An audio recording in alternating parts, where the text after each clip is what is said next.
Hello, hello. Welcome to Hakuna MaChatter and to this live show today, your weekend watch list.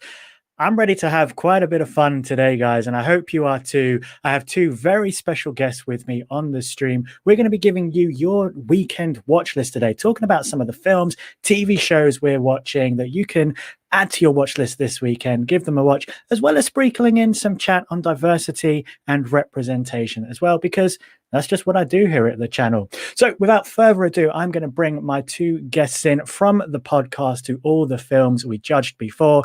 We have Lily Kay and we have Katie. Hello, hello. Welcome, welcome. What's up? Big old what's up. How are you guys today? All right. You know, Yeah, still alive. Still alive. That's already a positive, let's be fair. going well. True. Yeah, it's going. It's going. As we So- say. Lily, Yeah. not your first time here on Hakuna MaChatter. Happy to be Nope. back. Oh, you know it. Come on. It's my favorite Awesome. place to be. Oh, well, I'll take that. Considering some of the places you go, I'll take that. There you go. You have some great films and TV shows lined up for us today. Should we Mhm. give a little sneak peek what you're going to be talking about today? Oh my God, yes. So I'm gonna talk about two TV shows and then a movie I just recently watched. And one of the TV shows is this, which I hope everyone recognizes. And it's in the thumbnail as well. So I feel privileged, to be fair, because it was on my list. It's Star Trek Discovery, which is one of the many loves of my life. And then another space show, but I will keep that in the gray for now. And then the movie is very nostalgic. Let's say it like that. Awesome. I'm looking forward to those two mysteries, as well as talking some Star Trek. Katie, Hello. what have you got for us today? I only just watched Moonlight like 3 days ago, so I thought I'd talk a bit about that because I like being timely. Hey, there's always room to talk about stuff that's been before. So, Yeah. I mean, your podcast is based off of that idea, right? So Yeah, pretty much. Yeah. let's rock and roll. Your first time here on Hakuna MaChatter. How Yep. we feeling? Pretty vibey, you know. She has a candle behind her. Come I on. have a That's candle. I'm going for like a cozy feeling this evening. It's like I'm feeling that. I know. my I'm very guy- just like my guys are hanging rigid. out. rigid back. Yeah. Who are some of the guys that we have just chilling there? Well, there's Nev on the integer. It's Nev. Nice. It's Marmaduke. I've had Marmaduke since I was a very small person. Aw. Behind him is Dean, who I got given as a birthday present. God, I think maybe during my GCSEs or something. I can't actually remember who gave him to me now. And then there's a badger on the top there. His name is Charlie. Brilliant. Ah, I Brilliant. like Dean. I'm And like, then we've got Marshmallow and Frumpkin in the background here, who are hanging out on the top. there is no end to the guests you've brought with you today on this. Oh, live there's so show. many. There are more technically over there, but I've been here for a long time. I know. I've got a few Funko Pops above me over here, but you won't be able to see them, unfortunately. They're still there from the background of No, I my can't. last Everything's video. backwards. The Vex and Vax are hanging out up there from Critical Role. I'm also love it. repping Critical Role in my hoodie today. The real fan. Excellent. Oh, Brilliant. So quick shout out to guys in the chat. We have Samantha Morris in the chat. Hello, Samantha. Thank you very much for joining. As we do go through talking about our films and TV shows, if you have anything you recommend that we can add to our watch list for this weekend, then please do let us know. The more things we have to watch, the happier we are. So I'd love to hear what you guys are watching as well. So without further ado, Lily, let's get straight into it and let's talk your first TV show. It is Star Trek Discovery. wow! Look how fancy this is. This I is know. very fancy. Elliot, This is you what are happens. much more This is what different than we are. happens when you have lockdown and nothing to do. I get to like play around with things a little bit more and get this cool fancy stuff. Yes, we also do that, which is a lie. But we try. Like, you might. I don't. Katie, just keep up the act. Just keep up the act. Okay. It's fine. You work very hard here. Yeah, there you go. So yes, we're going to talk about Star Trek Discovery, which is easily one of the best things out there at the moment for me. I always look forward to new episodes. Season 3 just finished basically 2 weeks ago, or maybe it was just a week ago when it finished. So you can check all the episodes out, meaning season 1, season 2, season 3, on Netflix, actually, because even though it's on CBS, it's also on Netflix. And first of all, it's beautiful. Like, I absolutely adore every visual effect, everything in the series, because it's like watching movies. Honestly, like, I am one of those Trekkies that joined in when J.J. Abrams basically did the remakes and made us the Kelvin timeline, which is, basically the event from the first Star Trek film from 2009, and Nero comes back to 2233 and destroys the Kelvin starship, and then Kirk's story just gets a whole new idea. And this one, Star Trek Discovery, is actually not playing on the Kelvin timeline, it's playing in the original Prime timeline, which means Enterprise and Voyager and that kind of stuff. So this is my first Star Trek series going into the whole Trekkie world, other than the movies. And I gotta say, I got into it because of Sonika Martin Green, who I, like many people I know from The Walking Dead. And she moved into this series because she is the protagonist, Michael Burnham.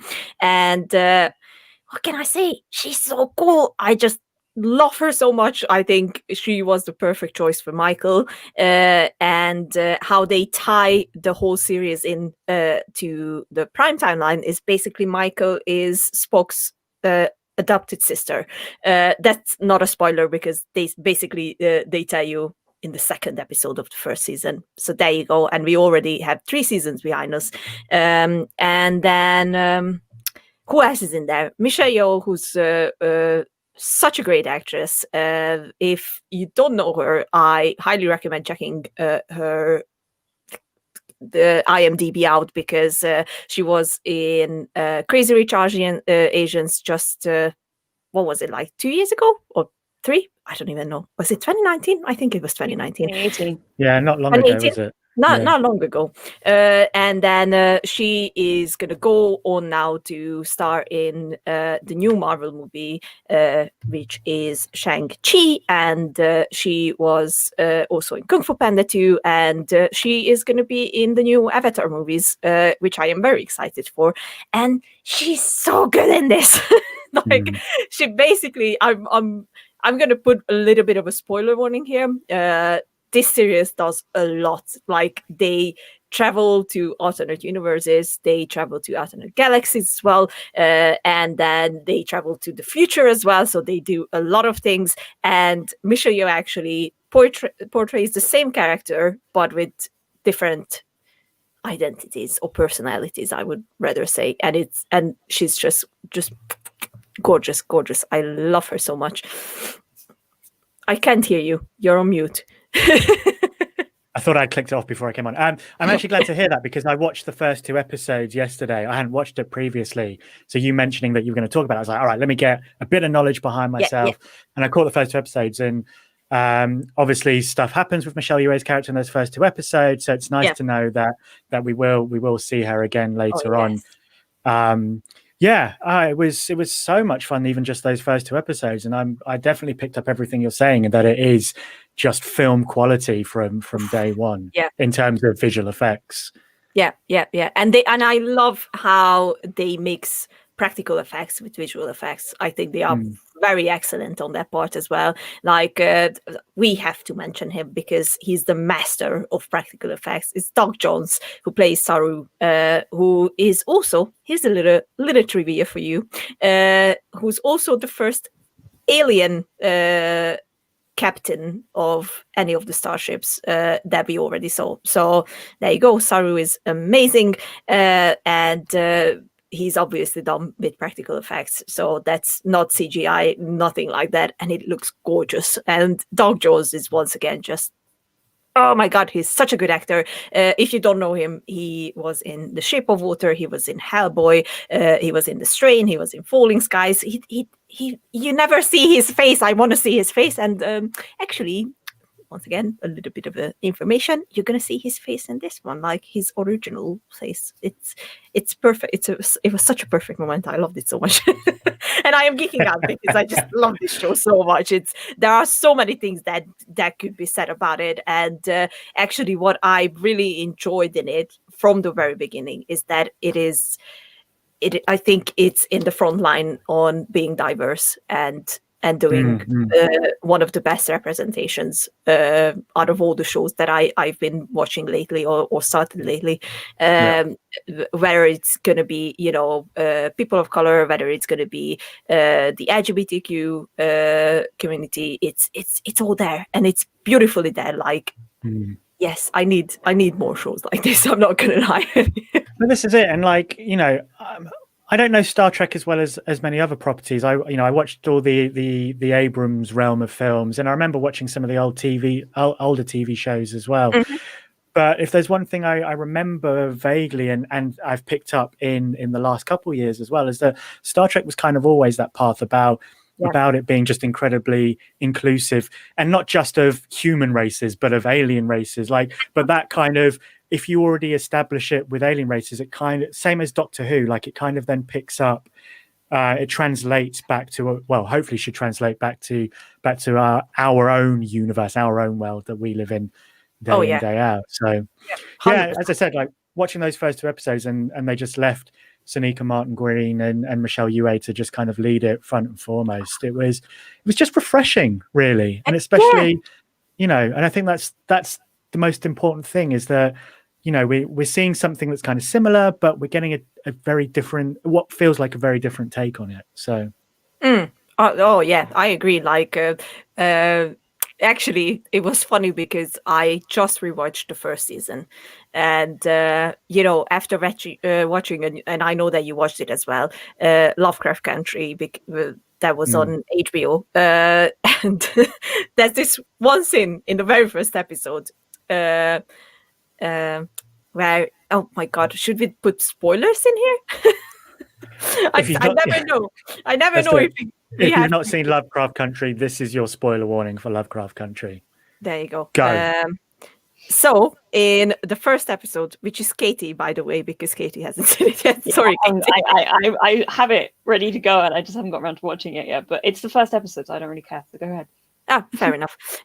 So basically, please fix it if I say it wrong. So Journey Smollett.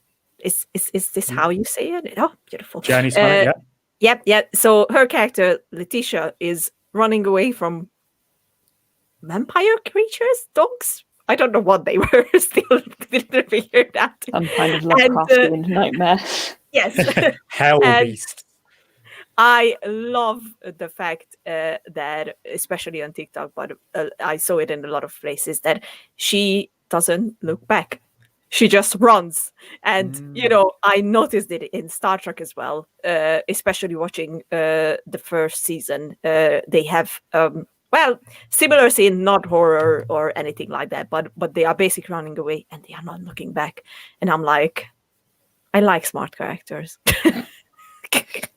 I like when they do smart things, and it's just like, thank you. That makes sense. Brilliant.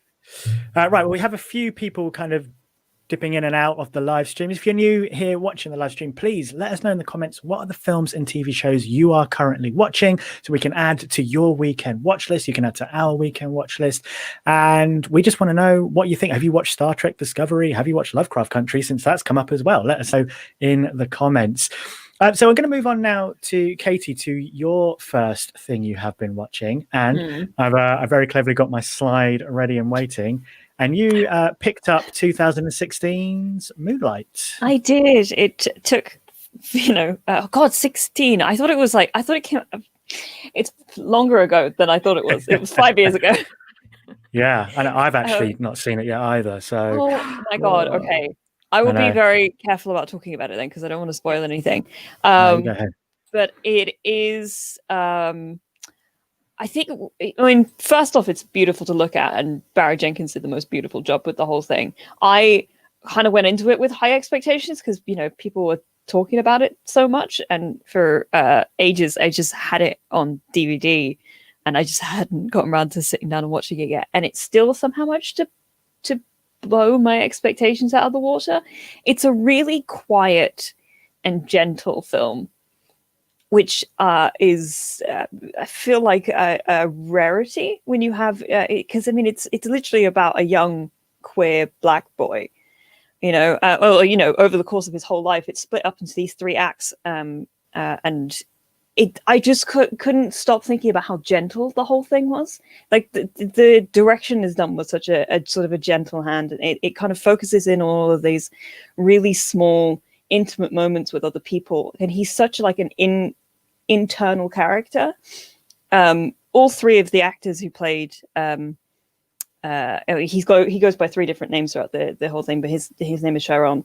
Are stunning, and it is kind of incredible how consistent the casting is, because like you can even see it in the poster where they have all 3 of his faces on there, and I think it's like those 3 different people. It's so good.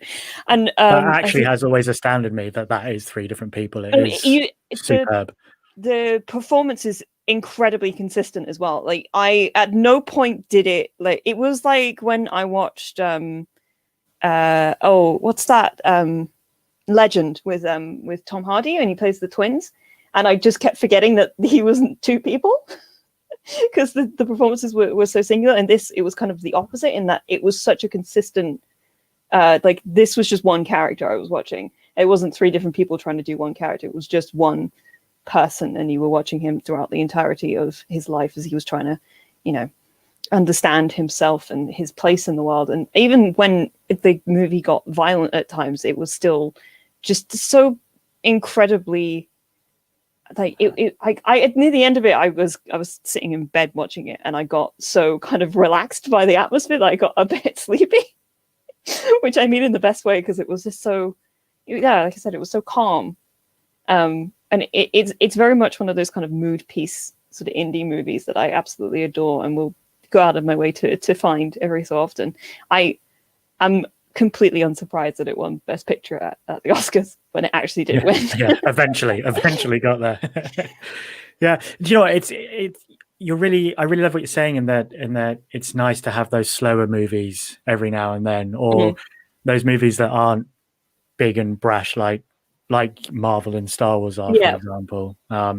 So yeah, it's one that's always been on my watch list, ready to watch. So now that you've brought it forth to this live stream, I think it's moving up to the top of my watch list, especially what you're saying about it as well.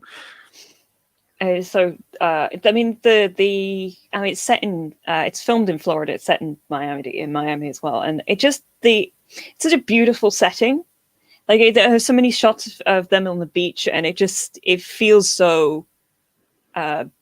It's just the whole thing's so beautiful. I can't get over how beautiful it is, and all the performances it's astounding. And I was so blown away by it. I kind of literally went on Twitter afterwards and was like, so it's as good as everybody said it was then. It doesn't just meet, it beats the expectations. Absolutely. Brilliant. And Lily knows that I'm such a big fan of indie movies. I will go out of my way to go and find them. I really like those sort of quiet films that are less feel like a sort of 3-act structure. I like movies that feel kind of just like moments in time.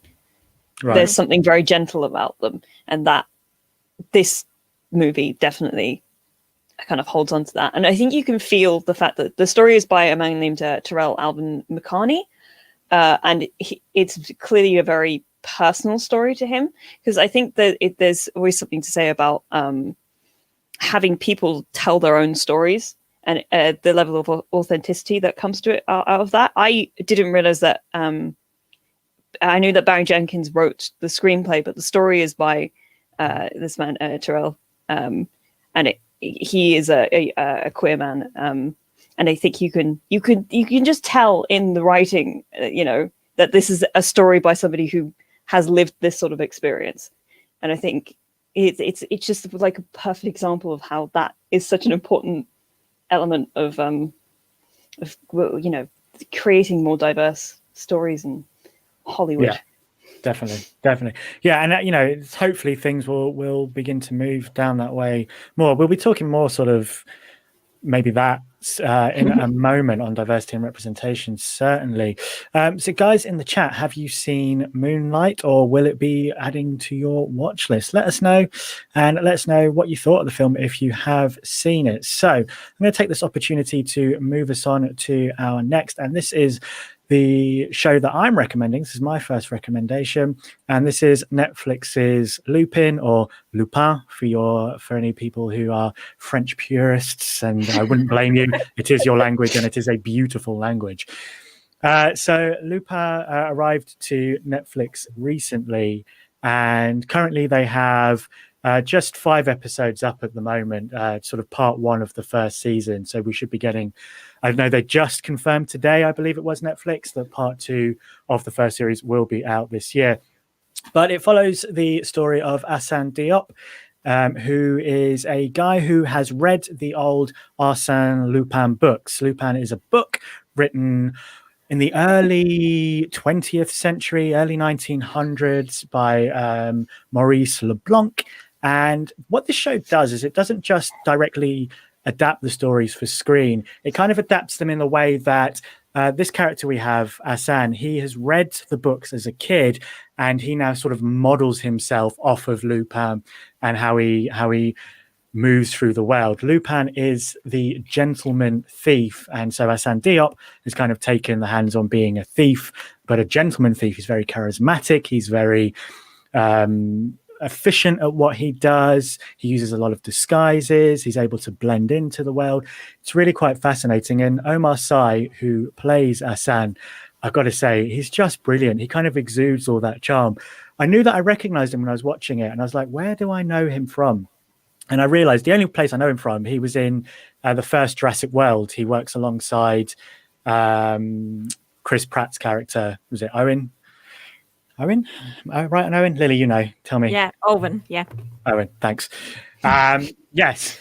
But what I really love about Lupin, as I say, because it's like that, it's that adaptation it's not a direct adaptation. It kind of allows itself to have that better creative freedom to sort of do with it what it wants.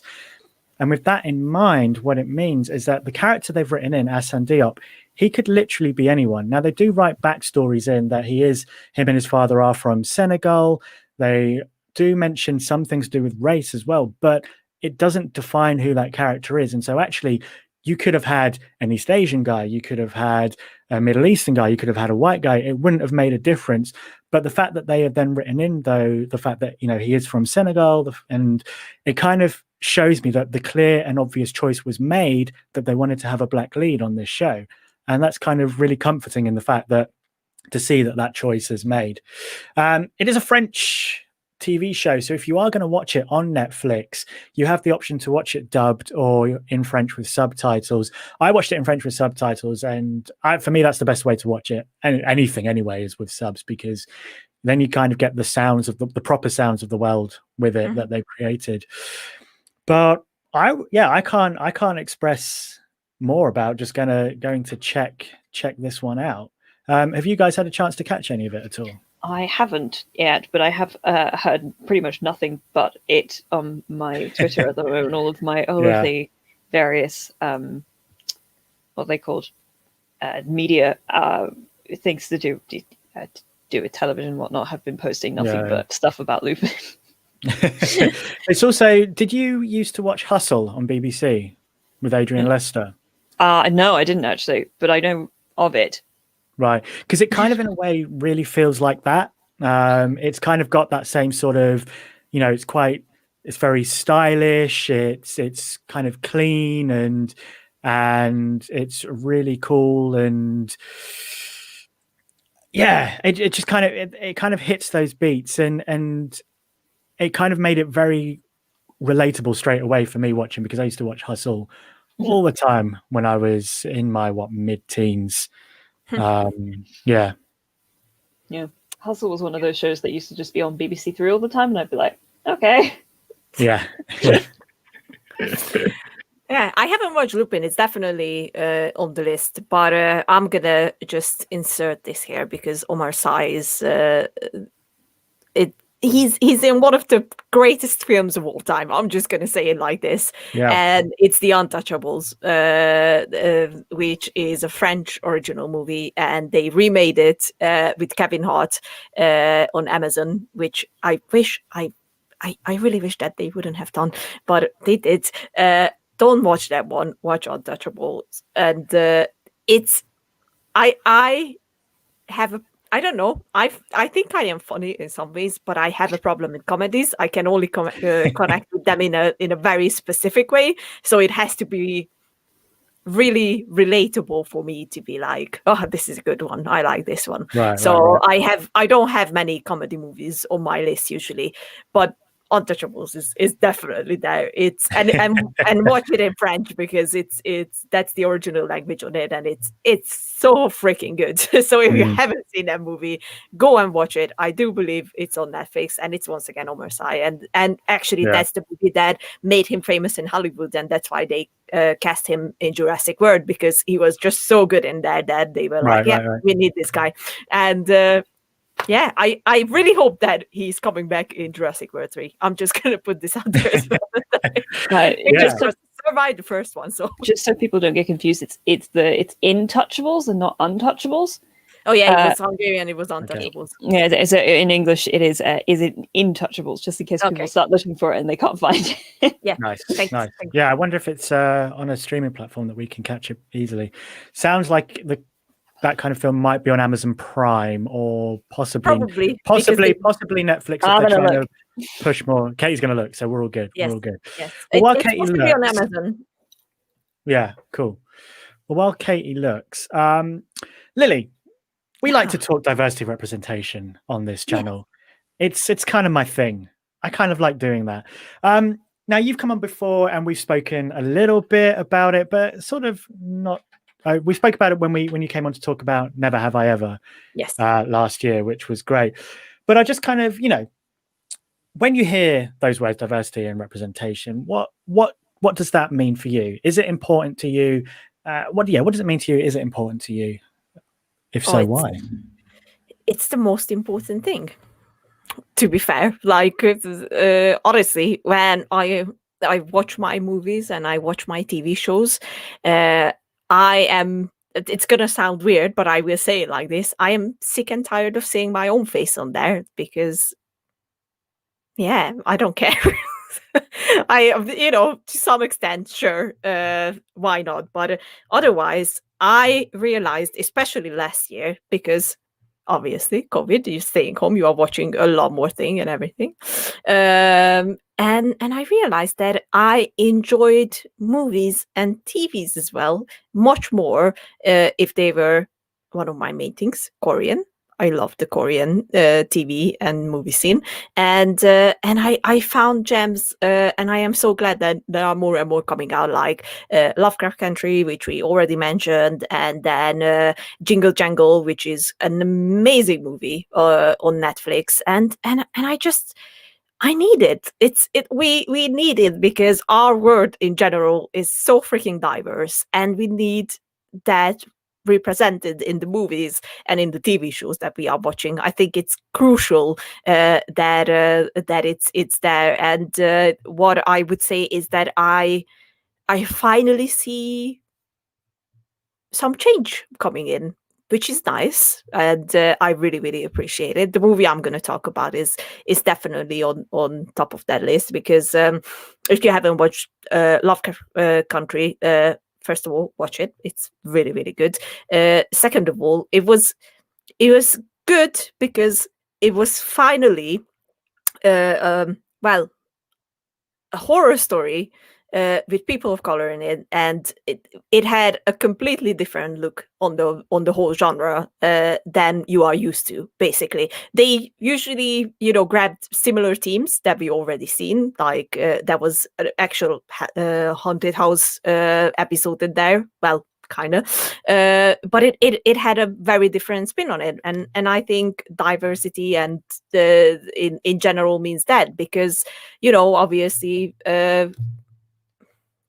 we see everything differently through different people's eyes, and I think it's very important to have it on our screen, to have it not just on TV shows and movies, but even in video games as well. And I am so glad to see that is changing as well, very heavily.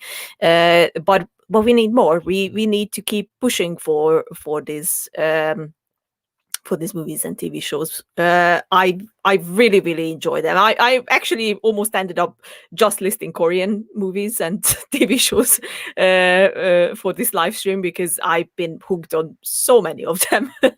But I was like, okay, I don't know. Oh my God, Star Trek. I just finished Star Trek, so I'm just gonna but there are so many good things out there. Oh my God.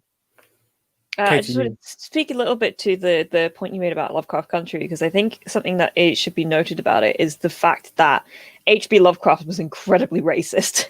Yes. So the fact that they took these stories that have been kind of lauded and are kind of a staple of a certain type of horror, and they went, how about we take this and we ignore all of the history behind it and actually make it into something way cooler and more diverse. And they did it. That's such a deep part of why they must have made all of those decisions in the creation of that show.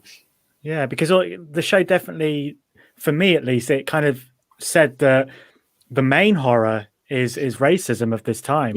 And then all the sci-fi stuff, that's just an added bonus, because that's what was there before. I find it so interesting the way that horror is. I mean, I think we could credit this a lot with Jordan Peele and what he's been doing for the horror genre. But how much of the stories that are coming out of horror at the moment are to do with racism and and because it's being so driven by Black creators. Notably Jordan Peele, but also the people behind His House, I think is another one that Lily has talked about a lot of the times. But that's such a story about the racism that comes from immigrating from a different country, and like the trauma that comes from all that sort of stuff. I think it's really interesting the way that horror is really shifting in that direction and is being kind of given new life by these new creators. It excites me very. Like for me especially, because I am a big horror junkie. So I needed this change, because it's not only that I am getting so many good things out of it, like so many amazing movies and TV shows, but also it is a fucking learning experience. And actually, I will just point that movie out as well. His House is a must watch. If you guys haven't seen it yet, it's on Netflix. It's once again, the horror element is just there as an incorporation, and it's a metaphor to what's happening. And I think through these movies we can learn a lot. Obviously you have to read about it as well, but I love how they teach us in a way, and I think it's very, very important, and they are doing an amazing job. Nice. I'm going to take this time then, just on that, to just quickly plug. I can't bring up a card, unfortunately, for the live stream, but if you are here watching new and you haven't seen, I recently brought up a series of videos talking about how to improve diversity, why improving it is important, and who is improving diversity. And I think definitely in the why video, I talk a lot about what Lily has just mentioned there, in that it is about learning, not just about ourselves, but others as well, which in today's world is becoming so much more relevant. I just wanted to just quickly plug that there if you haven't watched that. So just before we move on to our next show or next film, I'd just like to go over to the chat. Welcome Chillmonger into the chat. He says that he is currently watching WandaVision, which I'm sure a lot of people are at the moment. We're finally into phase 4 of the MCU. I've been having a lot of fun with it. We'll keep this brief. Are you guys watching it as well? I haven't actually started watching it yet. I am planning on it. I swear to God, I am. I just haven't got around to it yet. I've got so many things I'm needing to catch up on because of I put everything on hold for like a month because of my West Wing obsession. It's a real thing. But I'm slowly kind of coming back to stuff, and it's on my list, and Yeah, I've got to sit down. Maybe I'll do it tomorrow. Who knows? I think you're in a good position now that the first 3 episodes are up, because certainly it's one of those shows that it's weird. There's that debate going around at the moment between should we be watching shows week to week, or should we have the binge option? And I prefer week to week, but I'm watching WandaVision. I'm like, the binge option probably supports the show a bit better, because there's a lot of intrigue in these first few episodes. Oh my god! I'm like, I wish there would be a binge option. Like, I would even pay for it. Just give me the episodes I need to know. I like the idea of creating kind of the water cooler show in which people are watching it every week, and they're kind of taking the time to But I feel like it doesn't work quite as well when it's on a streaming service. Versus when they used to be like, this is when you sit down to watch this show. Because it means that everybody will be watching it at the same time. When you put it up at a certain time and they have the chance to kind of watch it whenever, it means that some people who can't just watch it immediately are automatically having to duck spoilers everywhere. Yeah, I know it's something that all these streaming services are going to have to figure out, but annoyingly, they're not going to talk to each other to figure that out. So we're going to be left in the dark. Honestly, my issue is with the news outlets who feel the need to very heavily spoil. They'll be like, we haven't spoiled anything, but they really heavily imply things that happen in episodes that have already just come out. And I'm like, guys, I beg of you to just say nothing in the headline and say, here's what happened in this week's episode. And then leave it as like that kind of a clickbait. So you have to actually click on the article to find out any information. A new trend that I really hate on Twitter at the moment, and they are doing it with WandaVision very heavily, is that they're going to say that spoilers ahead about WandaVision. They do, like, I don't know, a lot of points, write it down, and then the picture gives everything away. Right. You have to put a picture, and I'm like... Yeah. Brilliant. You're spoiler running for Thanks, guys. Right, I'm going to just also bring up Samantha's comment here. She says, I watched it on DVD. She's talking about Untouchables. She watched something on DVD. God, can you remember DVD? I have it on DVD as well. These are all my DVDs. You see that? Oh my gosh. Mine are downstairs. I need to choose a better position next time where I've got mine all on one little shelf behind me. Maybe I love buying DVDs. I still buy DVDs constantly. Look, hard copies will forever be my favorite, because also it means that you can choose when you get to watch it. So, exactly. I just own them. It's great. Yeah. It's fantastic. If they did a thing where you could plug in like a Blu-ray kind of disc player into your laptop, I would buy one of those. But because I don't, I don't have a Blu-ray player otherwise, I will keep buying DVDs. Also, they're cheaper. Blu-ray players are like 50 quid now. Yeah, I just don't. I mean, because I've got. Then I would have to start buying Blu-rays. Blu-rays are like 15 quid when they're new. Yeah. If I get DVD, most of the time, the old ones, they're like £3. True. All right. You win this one. Thank you. Cool. All right. So, Lily, let's move on to your pick number 2. So you left this one vague. I like it, but we're going back. I'm assuming sci-fi fantasy as well. Similar to Star Trek. It is The Expanse. Oh my god, it's a weird one for me. I'm not gonna lie.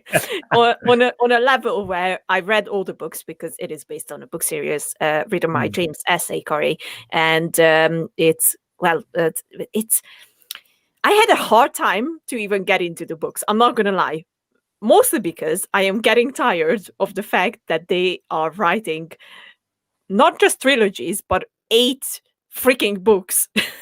And, I read the first one, which is The Leviathan Wakes, and the first season of The Expanse is based off the first half of The Leviathan Wakes.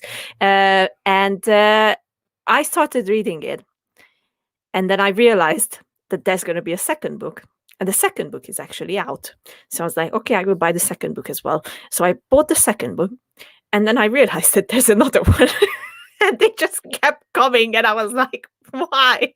I mean, don't get me wrong, I do enjoy it, and they are really good books, but I just want a book that is just one book, and I don't have to buy a freaking 8-book series to get to the end and figure out what's happening. Trilogy is still okay-ish, but I kind of wish that would be just a book that it's like a fantasy and it's just one book and it's done, like The Hobbit. That's that's a perfect example. Yeah, you don't want to have to, talk to the beast to build a big old library for you. Well, I mean, I have a small room, so my books are just, this room used to be much bigger, but I had to buy bookshelf because I have so many books that are continuous. And I'm like, Right. I love you guys, but can you please stop? just, just give me one book that it's not written by. But But there's no anyway, money in just one book anymore. I know, One film. I know. And even Anyway. romantic books as well. That never mind. It's a long story. Tell us But about the show, The Expanse, Lily. Yes. Let's go there. So, The Expanse is much more grounded in reality than Star Trek or Star Wars will ever be, and it is because James S. Corey is actually did a ton of research about how colonization and our spacewalks and working in space and living in space work on the human body as well, and conditions and whatnot.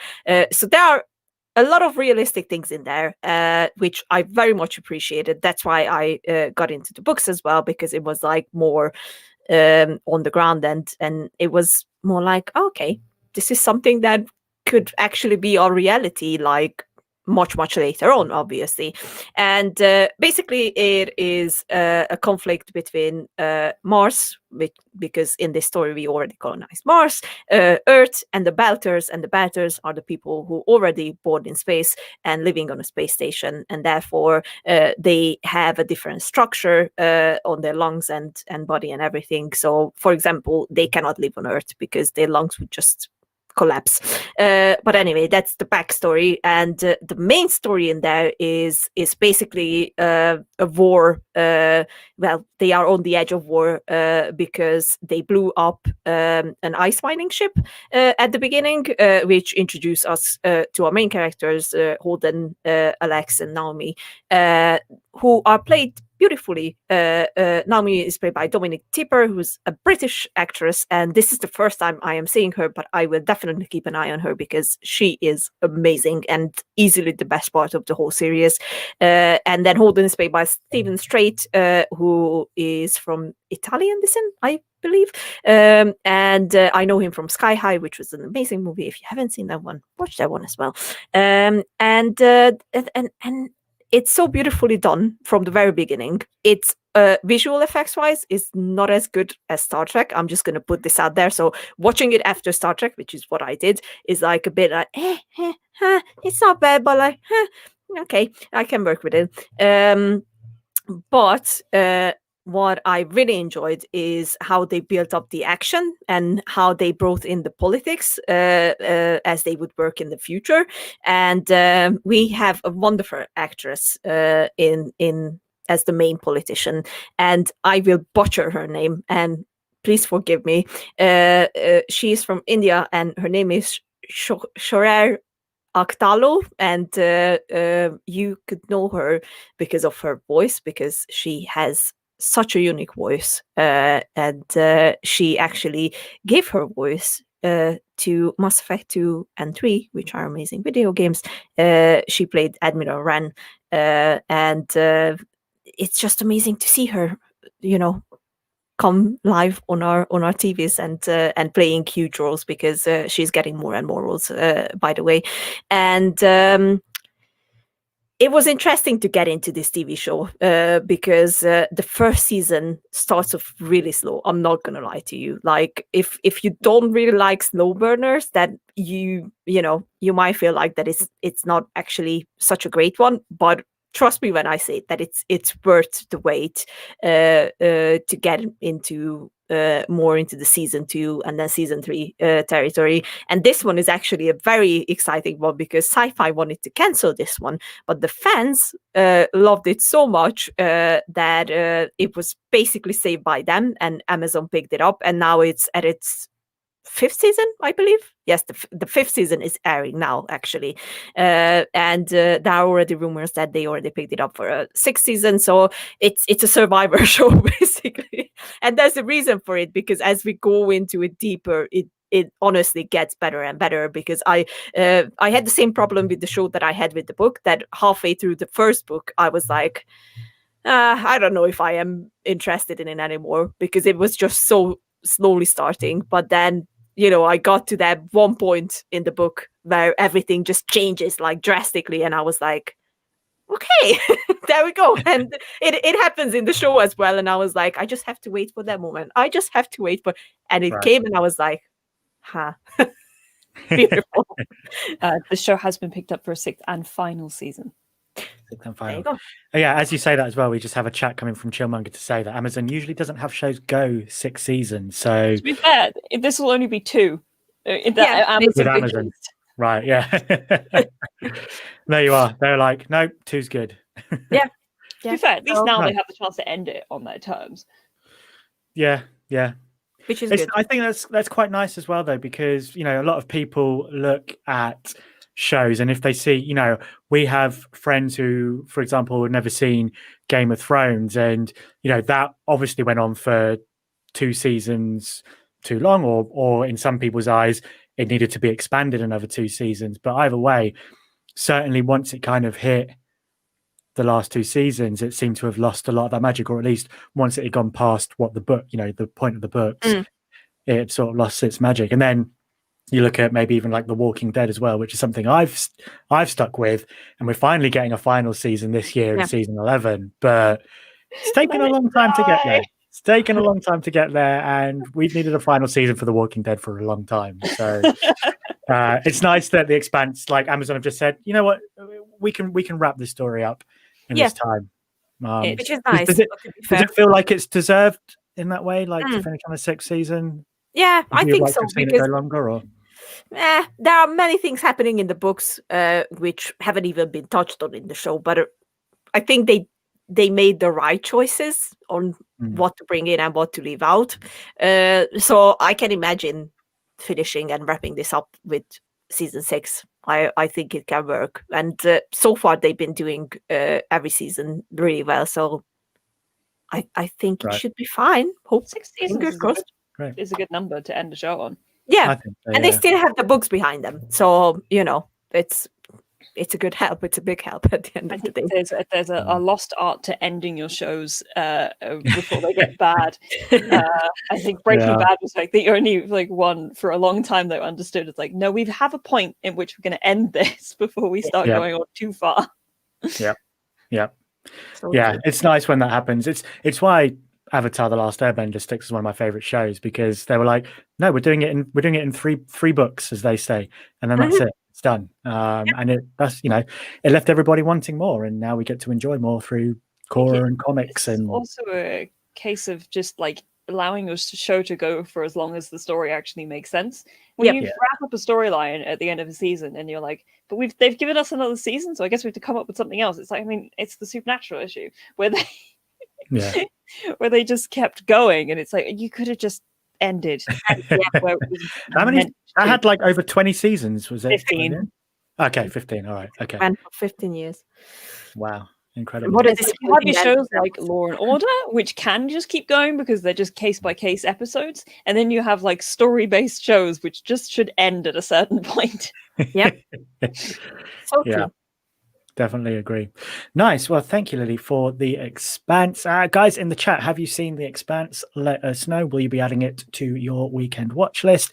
If you are new here watching the stream, please let us know if you have anything you are currently watching that we can maybe add to our weekend watch list, as well as stuff that we are giving for you as well. If you are new, so far we have spoken about Star Trek Discovery. We have spoken about Lupin on Netflix. We have spoken about Moonlight, the film, and we have spoken about The Expanse.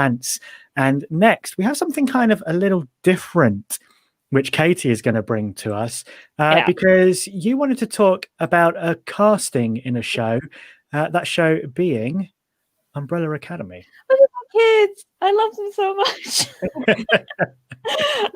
So the third season, Netflix announced the casting for what it's going to be, and this is a big spoiler, so just as a point out right now, I'm going to spoil some stuff at this point. The new Sparrow Academy is being introduced in season 3, and they announced the casting for the new kids who have been adopted by Hargreaves.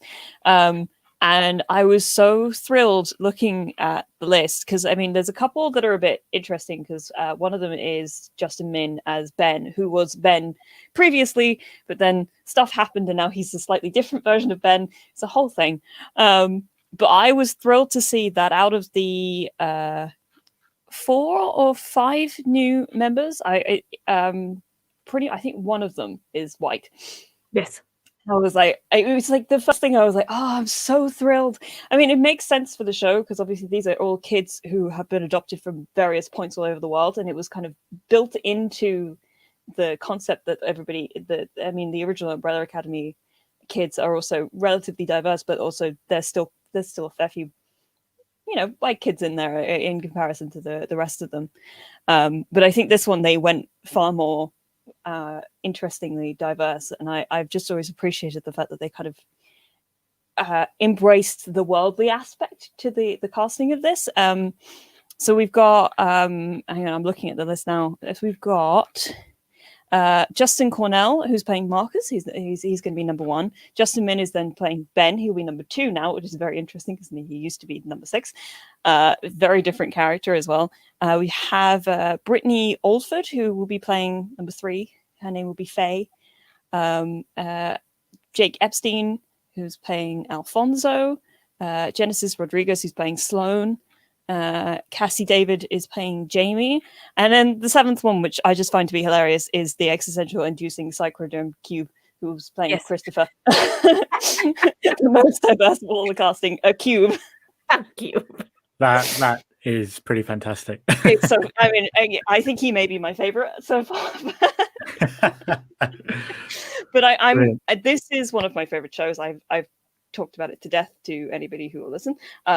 I love it so dearly, and I just love that every time something like comes up or they bring out a new season, they've done something to make it more interesting and more diverse in the sort of the essence of it. I mean, I'm also really interested to see if they're going to do anything to change Vanya's character, considering obviously Elliot Pierce very recently came out as trans, and I don't know if they're going to keep Vanya as she is, or if Elliot if they'll bring in some kind of new element to Elliot, because Vanya became a lesbian in the show because kind of the reaction from the audience, and also I imagine probably a lot of, from him on the production side as well. So I'm interested to see if anything changes in Vanya's character.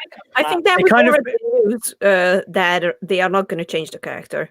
It kind of brings up that interesting question that we're not going to go into today, but I think it makes certainly an interesting discussion topic at one point is, how throughout the years, I mean, is the character cisgendered? She seems to be currently, but I don't know. Right. But that's the thing. Vanya can change into. It might be revealed that they might take her in a slightly different direction. We don't know yet. There hasn't actually been any official news about it. Right. So it's very possible that they could do something like that, and it would be very welcome and interesting within the context of the show, and it could be really interesting for Vanya as a character, or it could just Vanya could stay Vanya. Who knows? I don't think it really matters either way. This is it. I think that's. Sorry. So he will still play Vanya. The Umbrella Academy star Elliot Page will continue to play his character Vanya, and the next. I'm just wondering if Vanya is going to still be. If maybe Vanya, the character, might go through something similar that Elliot did. I didn't think they were going to recast them or anything. No, but. I remember specifically, and I think it was a Screen Rant. And I won't trust anything that doesn't come out from Netflix itself when it comes to Netflix shows as well. They're so specific about the information that they let out about these sorts of things, and I haven't seen anything specific about this, or even I feel like if I heard it specifically from Elliot themselves, then I would believe it, or any of the writers and stuff. When it comes to press about there are no plans to change the character's gender, insiders told Variety. Insiders. Okay. But I mean, I think it brings up that really interesting question, and I think, saying, throughout sort of film history, when we have had trans characters, cis actors have played them, and now we have a cis character with a trans actor playing them, and it's like, oh, why, I think I have seen people come up and be like, oh, why does Elliot Page get to continue doing that? Well, of course Elliot Page gets to continue doing that. Like, it's his character. Like, why would he not still be there? Anyway, I think that sort of thing, it comes from what the actor, it should come from what the actor is comfortable with, or what the actor would like to see. I think at a certain point when it comes to these sorts of things, is that you have to give the actor more of a what's the word? The ability to kind of choose where the character goes, because they will be that's the word I'm looking for. A lot more agency in who they're portraying. And I think it also makes the character better, because you have a person who understands them better than probably at certain points the writers do, because especially when it comes to American writers' rooms, there's so many people trying to write for one character. You end up getting these characters who seem kind of fractured, and they'll start they'll start showing elements to them that don't fit to who they have been in the past, because they just have a person who doesn't understand them as well as maybe some of the other writers do. And so when you give the actor a chance to kind of be the spokesperson for that character and be like, I don't think that this person would do this thing because I am that person, and I have decided that it just doesn't fit for them. I think that that's such an important element to. I wish that would be more of a common practice in long-running TV shows. Yeah, definitely. I think it, and I think if it is common, if it is practice, I imagine it will fall mainly if the actor is a bit more of a name, that they will have a bit more control. Who knows? Just got an interesting chat come in from Chris, who is saying that he can't wait for Snowpiercer season 2, which comes out on Tuesday. I've not watched Snowpiercer. I've not watched the film either. Lily, I'm going to guess you've watched that film, because I know who leads that film. Yes, my baby, Mr. Also, Chris Evans. Bong Joon-ho being amazing as usual. Yeah, like, come on. True.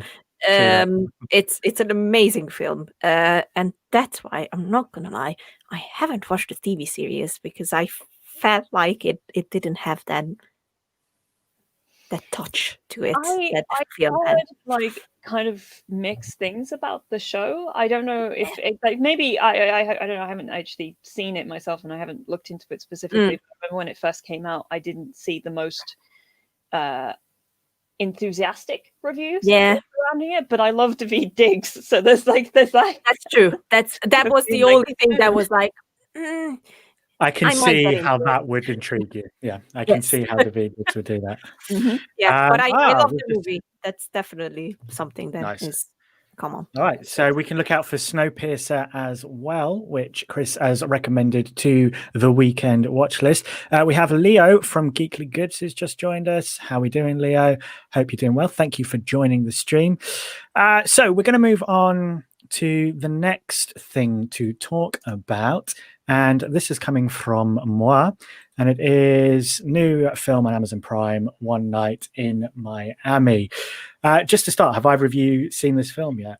I haven't yet, but my mum watched it the other day and she was sort of singing its praises. So yeah, I tell you what, if we've just spoken about Daveed Diggs, if we're going to talk Hamilton alumni, Leslie Odom Jr. in this film is absolutely fire. Yes, I watched the other night with my girlfriend, and we had an absolute blast watching this film. I have to say, it's so, for anyone who hasn't seen One Night in Miami yet, it is the fictional idea that these four legends of the civil rights movement, Jim Brown, Malcolm X, Sam Cooke, and Muhammad Ali, met in Miami to have a party after Muhammad Ali became the world's greatest, and they end up actually just talking about their place in the civil rights movement. And the performance you get from Kingsley Ben-Adir as Malcolm X, I mean, it's an absolute power. It's an ensemble film, don't get me wrong. Where the sort of central conversation does fall between Malcolm X and Sam Cooke, it is very much on a summer film, and you get an idea and sense of kind of each of these legends during that time. But Kingsley Ben-Adir just comes in and absolutely storms the performance here of Malcolm X. I might be walking a tight line here where I say it's probably up there to the portrayal that Denzel Washington had in his film with Spike Lee. I mean, they're very different films, don't get me wrong, but I just watching Kingsley Ben-Adir in this film, I just thought was amazing. Obviously, it is the directorial debut for Regina King as well, who we all know is a fantastic actress. And off of this film, her direction in this film, also bearing in mind that she is not just directing a screenplay, she's directing a screenplay that is adapted from a stage show. And with that, you get that sort of that one room sort of stuck in one location space thing as a stage show is. The way that she is able to move the actors around the space and keep the conversation moving was absolutely sublime, I have to say. And then just kind of going a little bit deeper into what it does and to what it talks about, talking about the civil rights. And as I say, the sort of central conversation falls between Malcolm X and Sam Cooke. And what Malcolm X is trying to say to Sam Cooke is that you're a musician who is doing incredibly well in a world where we are not meant to do well.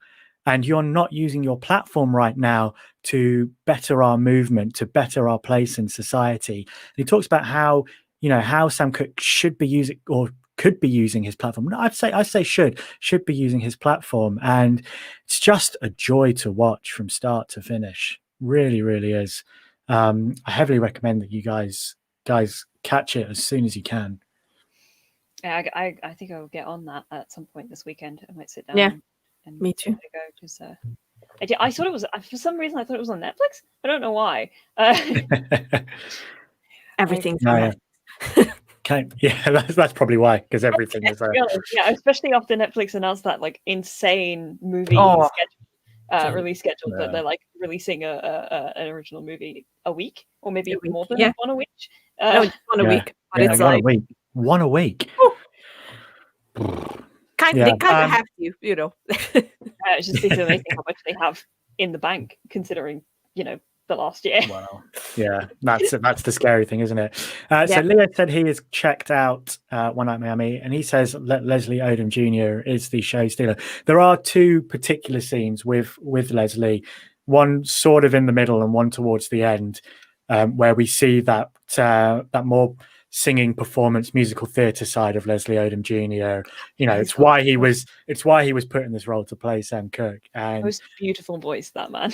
He really does. But I mean, these two moments, particularly the one at the end, I mean, I can see what Leo's saying, that they are the showstoppers, the show stealers, that particularly that moment towards the end as well.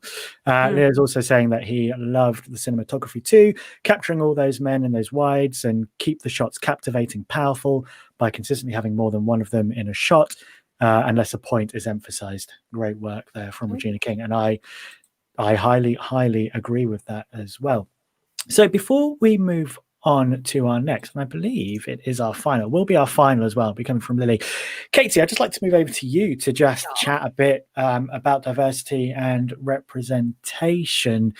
Now, I did have something lined up in my head that I was going to ask you specifically, but it's kind of gone away from me right now. So what I will instead move to say is, Lily said that it's a very important thing for her now, and it's something that we're starting to see improve more and more. Are there areas that you feel are improving better than others? Are you feel there are areas that need to be improving better than others? What are your thoughts there? I think casting is getting better. I think there's a more conscious decision to cast more diversely. I think there's a conscious decision to try and put in more, especially LGBT characters into shows and whatnot. It feels to me that there is a kind of more of a push to cast in a slightly wider sort of capacity. But I feel like at the same time, in the writing, there's still a lack in that there is, and I always think that this sort of diversity comes best when you have the people telling their own stories. Like it's not a case of like people shouldn't be able to tell the stories of other people. It's that we get more authentic stories when we allow people to tell their own stories. And we're not at a place currently where the playing field is level enough to just be like anybody can tell whatever story they like. We need to be allowing more people into what is such a closed door industry. And going out of our way to find more people who clearly have the passion and want to be able to tell their own stories, but there's less of a push to be able to go and find them. I think it's happening, but I think it's happening way too slowly. And I think studios like Disney need to be doing more of a job to find sort of newer talent to kind of push that forward. Yes, I think there's my point. Yeah, I think you make a good point, and Disney, like they always appear that they're doing well. They always appear, and I think Leo's kind of put a great comment in here that kind of backs up a bit what you're saying, that we need more diversity behind the camera. The fact that Mulan had no Chinese writers was disappointing, and I think that bleeds directly into what you're saying, that it's getting that authenticity behind the camera. Because if there's one thing I've definitely found with having a channel focused on diversity and representation is that, and this was something evident before that, but the word diversity is just such a buzzword, right.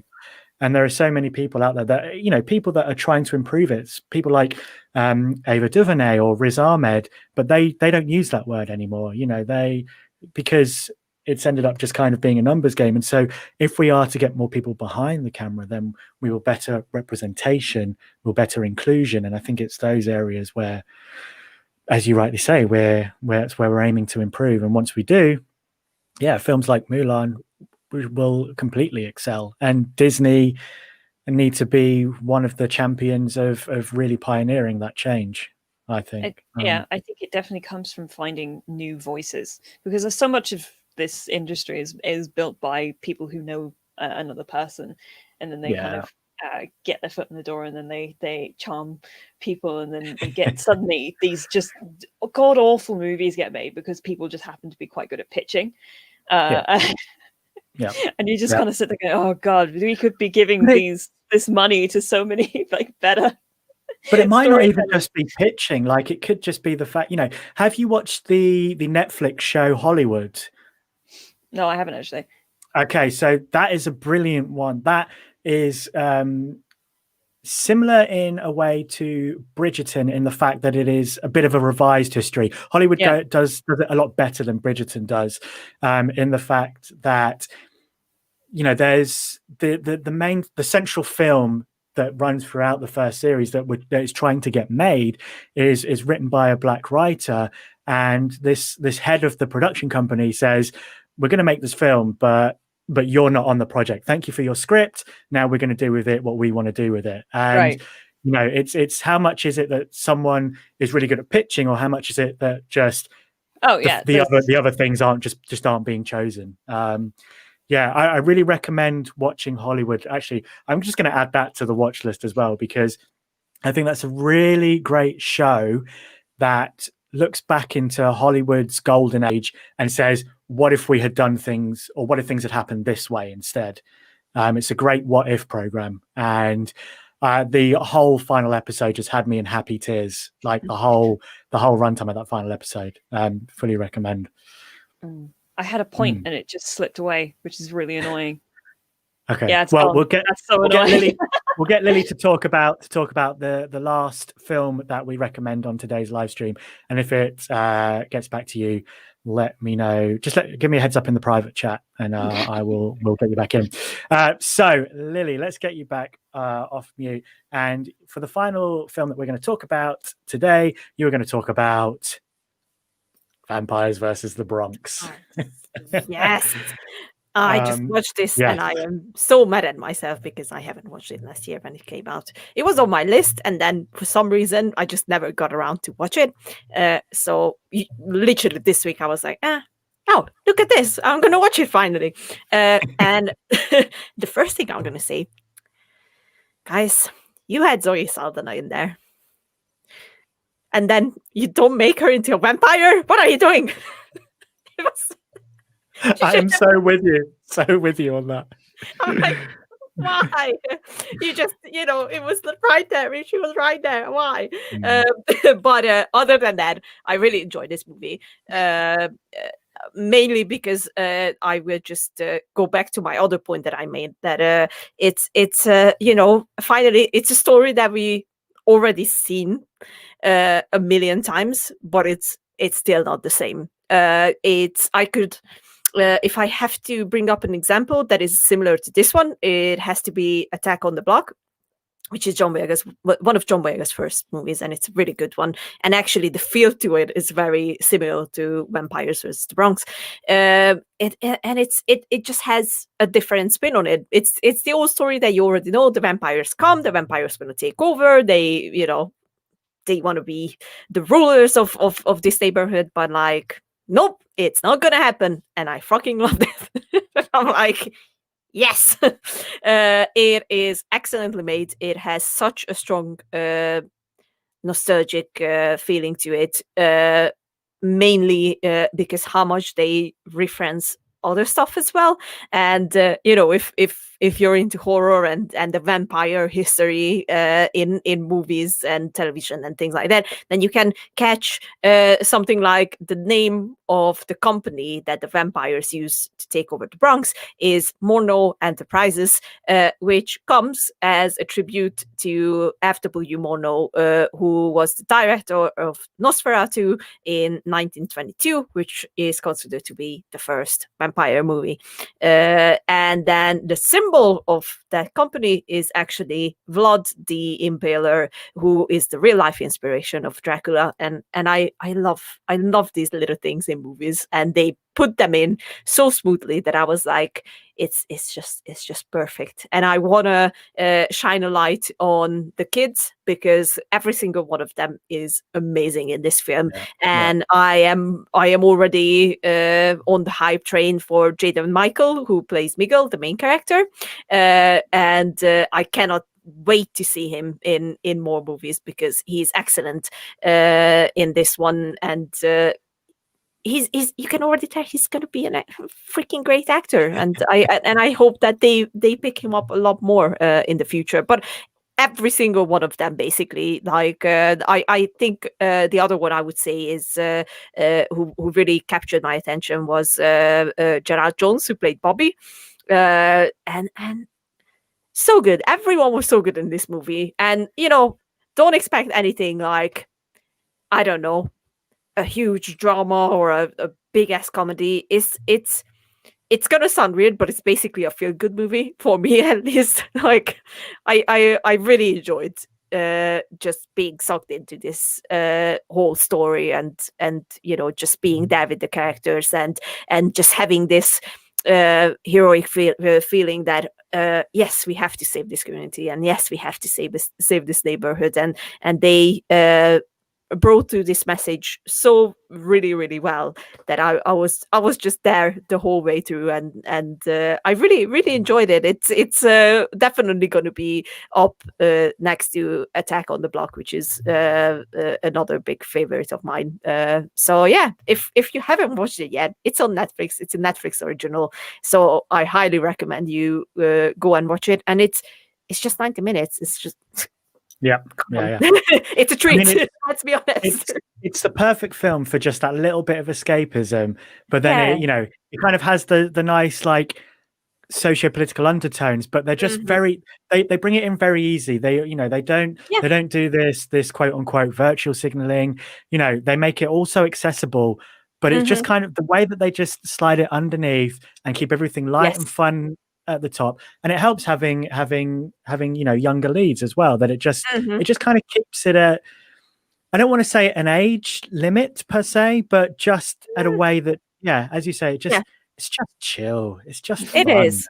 It really and is. it's so good to sometimes just watch movies like this, honestly. And it really is. For me, it was a feel good movie, and it brought back all the things I loved in old vampire movies, and it just gave some extra to it, which I missed from vampire movies. And I was like, yes, oh my god, I love this. It kind of, in a way, does it?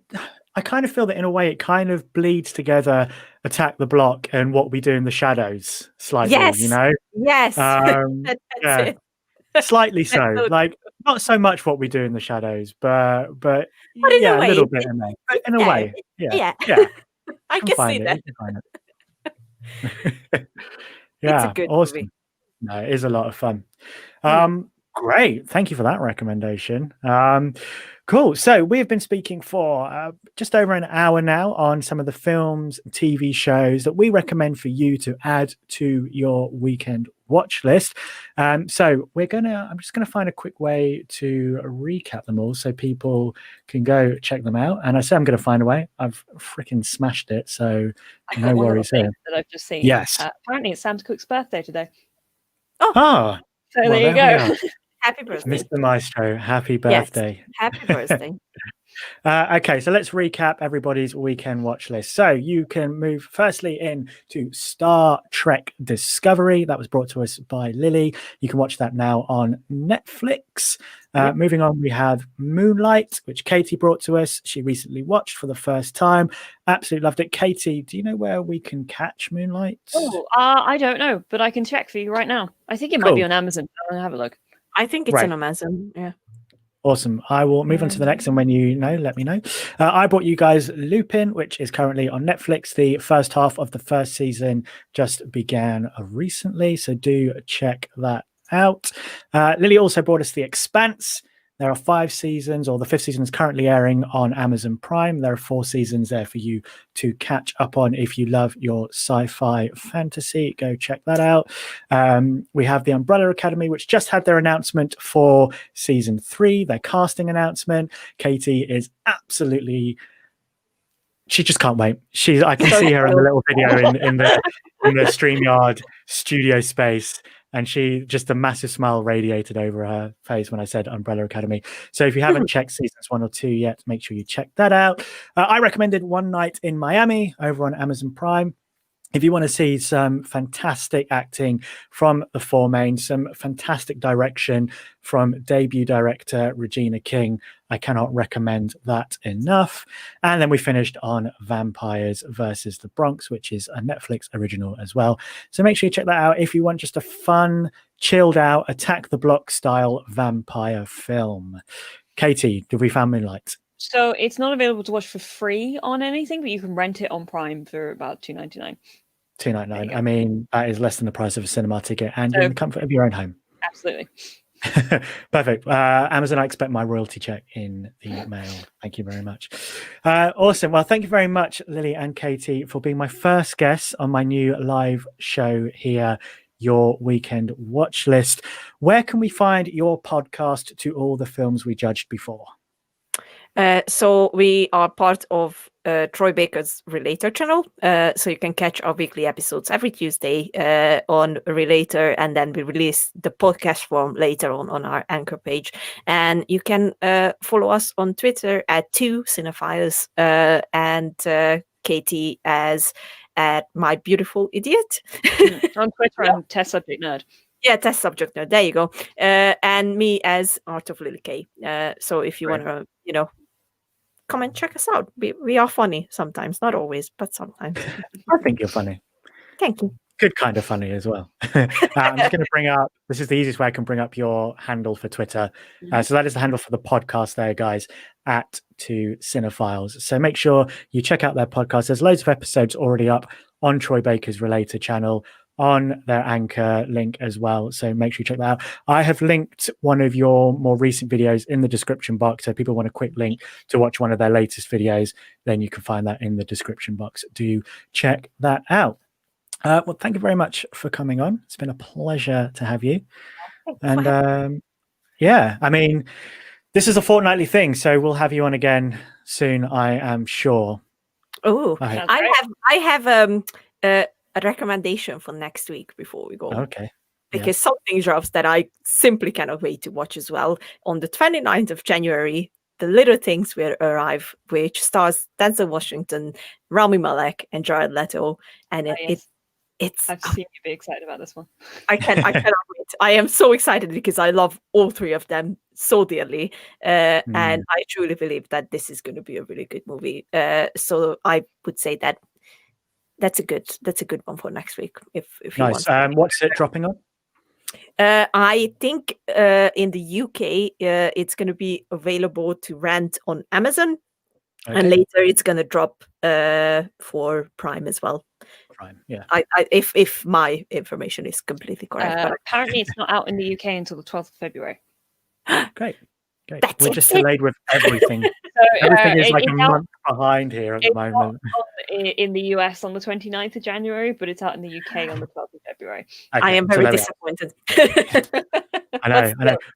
I think 12th of February, we still have to wait for 12th of February for Promising Young Women as well. I know, I want to see that so bad. Right? It's so frustrating. Everyone has spoken so highly of it. And, I mean, just Carey Mulligan, let's be fair. So and Laverne Cox is in it. I didn't realize this until I saw a clip of it the other day. I was like, oh my god. This must be watched now. Yes. Now. Fair. Brilliant. Well, thank you very much, ladies. I will just close up very quickly. Thank you, everyone, for joining us today in the chat. It's been great to see the shows that you're watching at the moment, the films you're watching and that you recommend as well. So thank you very much for that. I can add that to my watch list, as well as some of the shows that both Katie and Lily have spoken about as well. And if you are watching on playback, please let me know in the comment section the things that you are watching currently, if you've seen any of the films or TV shows we spoke about today, or if you have any thoughts on diversity and representation as well. I'll be lovely. I'll be really wanting to hear that as well. So thank you very much. One last comment at the end here from Adam Lane. Thank you very much, buddy. Fantastic stream all. I only managed to catch the end, but it was a lot of fun and you had some really good recommendations. Thank you, Adam. Thank you, Adam, for joining. The stream should be ready hopefully soon to watch on playback. So hopefully you'll be able to watch the playback and catch what you missed. Thank you very much. This show will be back in a fortnight's time on February the 5th. I have a special guest, Rosa from Latin X Lens podcast for that one. So do make sure you come back for your weekend watch list on February the 5th. And we'll see you then. Until that time, Hakuna MaChatter.